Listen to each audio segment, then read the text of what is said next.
தமிழருக்கு எதில் வேண்டும் விழிப்புணர்வு, சமூக நலனில் வேண்டும் என்று கவி பாட வருபவர் சுபா காரைக்குடி. இவரை பற்றிய சிறு குறிப்பு. நியூ ஜெர்சியை சேர்ந்த இவர் தமிழ் இலக்கிய ஆர்வலர், தொழில்நுட்பத்துறையில் மேலாளராக பணிபுரிபவர், தமிழில் எழுதுவதிலும் மேடை பேச்சிலும் ஈடுபாடு உள்ளவர். நியூ ஜெர்சி தமிழ் சங்கத்தில் தன் ஆர்வலராய் இயங்கி வருகிறார்.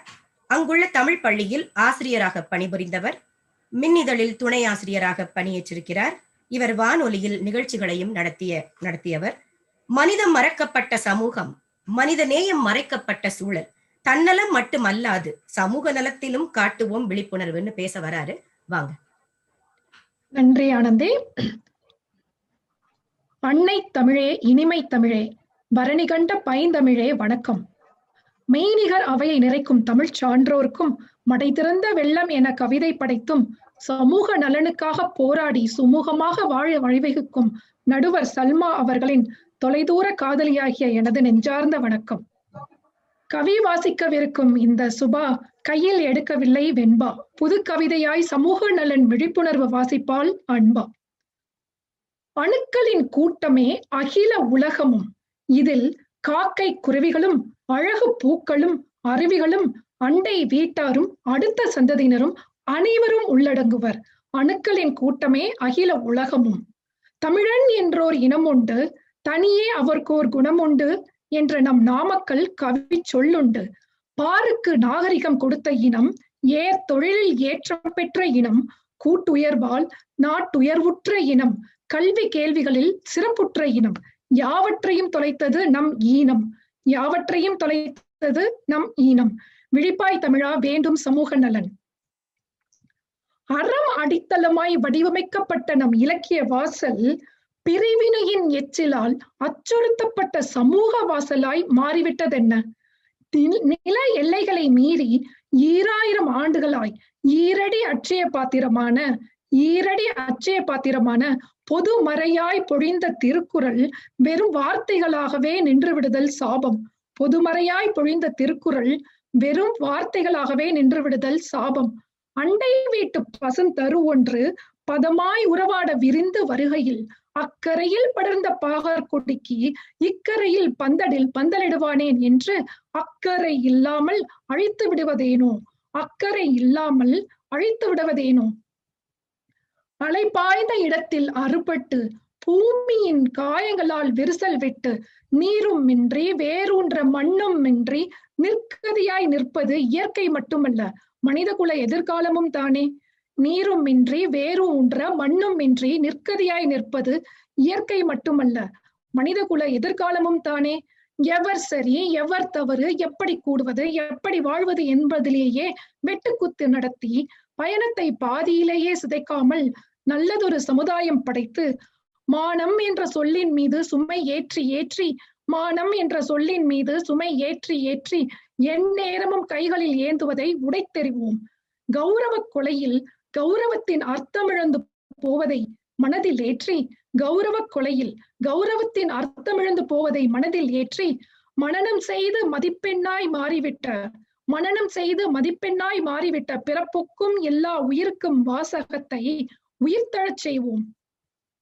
பதுக்களுக்கு பாராட்டை தவிர்த்து கள்ள கடத்தலை கண்டித்து கலப்படம் செய்வோரை எதிர்த்து வாக்கு பெட்டிகளே வாய்விட்டு அழும் நிலையை அறிவால் நீக்கி விளம்பரங்களை கண்டு வீணாய் தேவையற்ற தேவைகளை உருவாக்கி வியாபார யுக்தியில் வீழ்ந்து சந்தைக்கு விலை போகாமல் சத்தியத்தின் நிழலாய் பாதை வகுப்போம். சமூக உயிரினாம் சமூக சிந்தனையற்று போன முரண் காண்பீர். உதவிக்கரம் நீட்ட இடையூறுகளை சீதனமாய் இயற்கை அன்னை பேரிடராய் சீற்றமுடன் சீண்டும். அவசர காலத்திற்கு காத்திராமல் அவ்வப்போதே நலன் காக்கலாம். அது செவிசாய்க்கும் நேரமாக இருக்கலாம், கை குலுக்கலாக இருக்கலாம், சில வார்த்தைகளாக இருக்கலாம், சிறு புன்னகையாகவும் இருக்கலாம், சில சமயங்களில் மௌன தலையசைப்பாகவும் கூட இருக்கலாம். வசதிகளாய் நாம் கட்டமைத்த வீட்டிற்கான அந்த திரையும் வீதிகளுக்கிடையான சுவரும் மனங்களை பிரித்தல் அல்ல என்று புரிந்துணர்வோம். ஊரான் பிள்ளையை ஊட்டி வளர்த்தால் உன் பிள்ளை தானாய் வளருமாம்.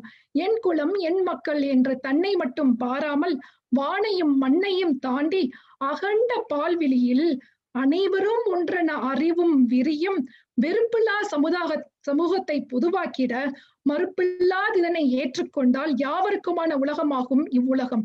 வெறுப்பில்லா சமூகத்தை பொதுவாக்கிட மறுப்பில்லாததனை ஏற்றுக்கொண்டால் யாவருக்குமான உலகமாகும் இவ்வுலகம். முடிவு நாள் அறியா விடுமுறைக்கு வந்து செல்லும்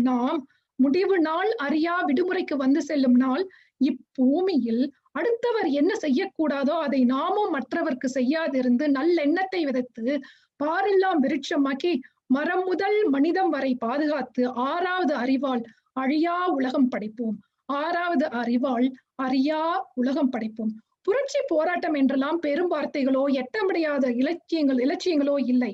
புரட்சி போராட்டம் என்றெல்லாம் பெரும் வார்த்தைகளோ எட்ட முடியா இலட்சியங்களோ இல்லை. சற்றே சிந்தித்தால் எட்டும் யதார்த்த குடில். இதில் இலக்கியம் பேணலாம், இயற்கை வளம் காக்கலாம், அறநெறி வளர்க்கலாம், அறிவை விதைக்கலாம், அன்பாய் வாழலாம். பிறகென்ன?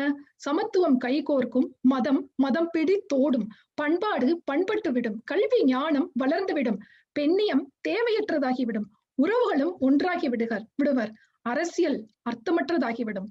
வாய்ப்பளித்தமைக்கு நன்றி. மகிழ்ச்சிங்க, வாழ்த்துக்கள் உங்களுக்கு.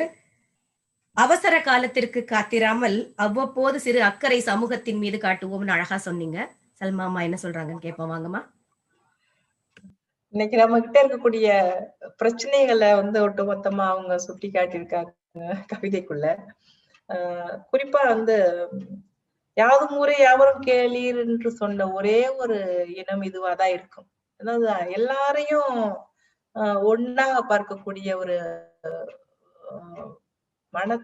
மன தெளிவு அது எல்லா இடத்துலயும் அது போன்ற ஒரு வார்த்தை வரவே இல்லை. இங்க மட்டும்தான் அந்த வார்த்தை வந்தது. அந்த அளவுக்கு ஒரு பண்பட்ட நிலத்தில் தான் நம்ம எல்லாம் வாழ்ந்துகிட்டு இருக்கோம்.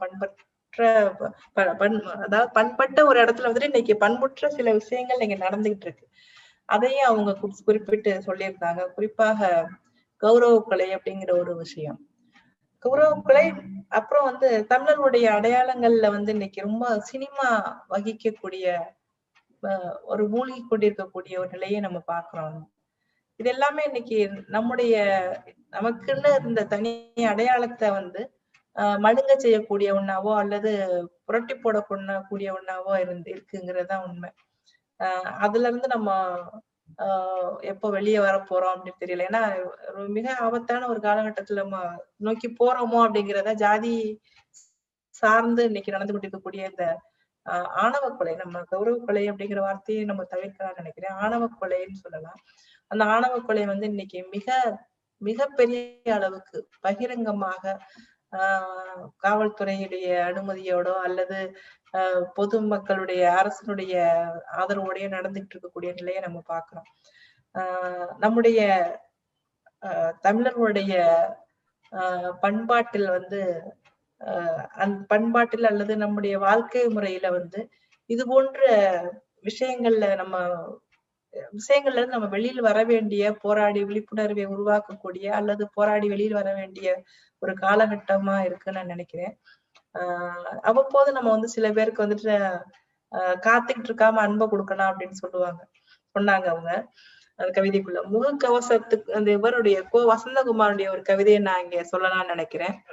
முகக்கவசத்துக்குள் பூத்து அங்கேயே உதிர்ந்து விடுகிறது யாருக்கும் பயனற்ற ஒரு புன்னகை அப்படின்னு சொல்லி வசந்தகுமாரனுடைய ஒரு கவிதை ஒண்ணு சமீபத்துல படிச்சேன்.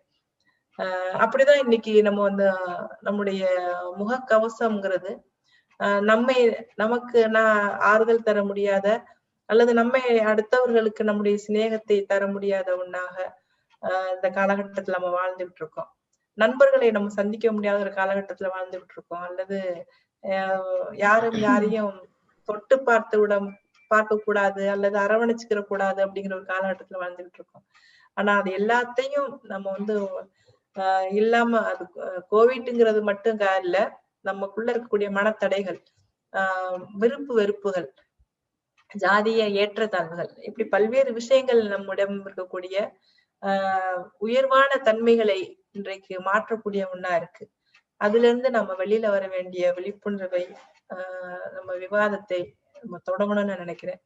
இந்த கவிதை அதத்தான் சொல்லியிருக்கு வந்து. ஏதேனும் ஒரு விதத்தில், ஏதோனும் ஒரு தளத்தில் இருந்து நம்ம நம்முடைய அன்பை பகிர்ந்துக்குவோம், அல்லது நம்முடைய சமத்துவத்தை பேணுவோம், நம்முடைய வரலாற்றை நம்ம மீட்டெடுப்போம், நம்முடைய பண்பாட்டை வந்துட்டு அடுத்த கட்டத்துக்கு கொண்டு போவோம் அப்படிங்கிற ஒரு கவலை அந்த அத்தனை அத்தனை கவிதையும், அந்த கவிதைக்குள்ள அத்தனை கவலைகளையும் அவங்க வெளிப்படுத்தியிருந்தாங்க. ரொம்ப சந்தோஷம். வாழ்த்துக்கள்.